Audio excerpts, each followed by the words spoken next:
Hi, I'm Mia Gavin, Athletic Director at Pope John High School. I'm happy to announce our new head football coach, Brian Carlson.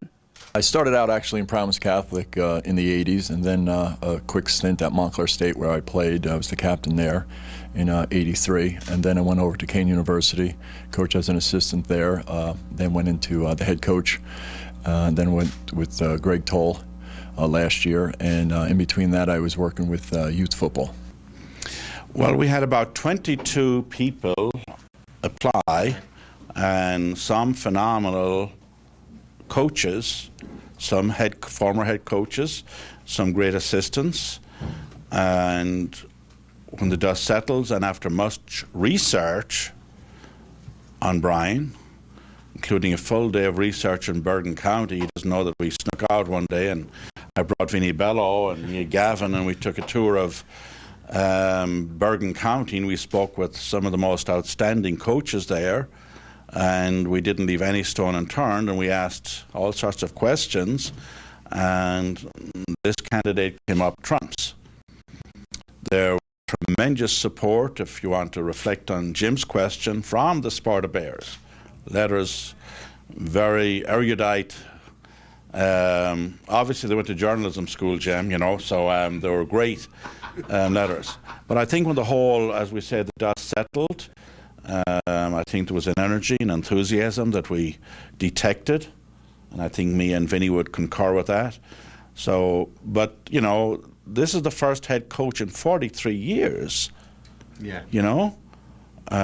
This is not like picking, I won't pick on any sport where coaches turn over. This is monumental to replace a man that's been in the one place for 43 years and almost 400 wins. Okay, how do you feel about being the new head coach here at Pope John, and talk about how it all kind of transpired? Very excited about it. It's a great organization, great school. Father McHughes and Mia, Gavin, and Vin have been nothing but professional and very helpful. The transition really started somewhere I met with Coach Paternostro in February to talk about maybe joining the staff there as an offensive coordinator and quarterback. And then the transition changed over when he resigned, and then in March I went through the process, and I was blessed to get the opportunity to be the head coach.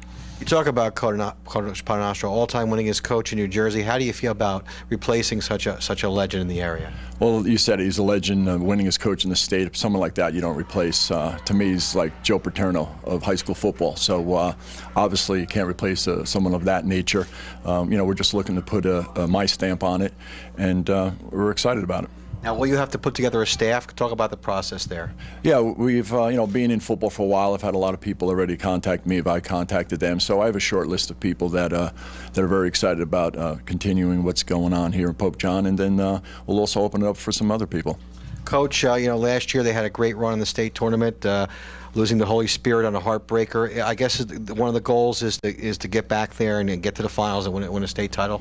Yeah, so we met with the team this morning, and that's what we said. The ultimate goal is to win the Group 3 non-public state title, and obviously there's great programs there that have done it, and I know Vic's done a great job, and they've won 20 of them in the Group 2 level, and we're excited about taking a crack at the Group 3.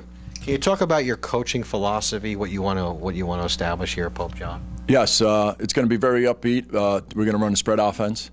On defense, we're going to run a lot of 4-2. I don't want to give away all the secrets until we start playing people, but it's going to be high energy, up tempo, and we're going to press people. I mean, that's what we're going to be about. Just bringing the spread offense, that seems to be the new thing in high school football. Pope John's always been known as a running team. How do you think that transition is going to take place? And do you have the personnel right now you think that can go out in the field and do it right away?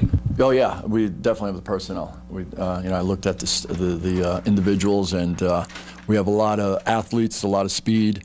In the spread offense, people kind of think that it's just a throw game, but it's not. It's actually just spreading them out 53 yards width of the field and getting the ball on one-on-one situations, and we feel real good about that.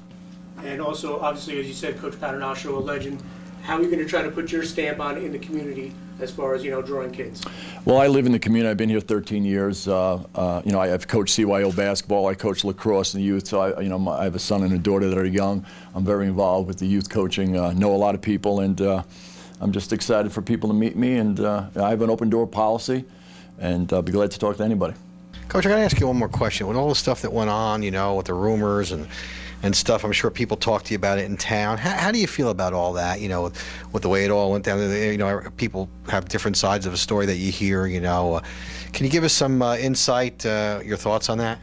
You know, it's unfortunate that it unfolded like that, but you know, personally, I don't take anything personally at all. If anything was stated about me or whatever, it doesn't really matter. Again, Father McHugh and Mia Gavin and Vin have nothing been professional, and the process I thought was very fair. It was open. We all, you know, put in for it through interview process. So the rumors are the rumors, and you know, I'm not really concerned about it. Actually, I just came from seeing Vic. Okay. We discussed a few things, and Patty was there, and Mrs. Gloria Shope was there, and we spoke about a few things, and I think it was a great conversation. I'm going back to see him again, and he looks great, he feels great, and I think he has a prospect of being a consultant. I don't want to break that news to you for a small college. I think it's awesome. He's walking on crutches. I hope I'm not speaking out of term, Vic or Patty, but I think that I'm very enthused by what I saw today. And we shook hands, and it was great. Those are the final words leaving the room today. That Vic says, this is a sensitive issue for you, but there has to be some farewell dinner or parties. I don't want that. I said, Vic, just think about that. We'll talk about it a little later. Get better, get on your feet, and you know, and we will have something. Again, I wouldn't impose it upon anybody, and they will have to agree with it. You know, absolutely.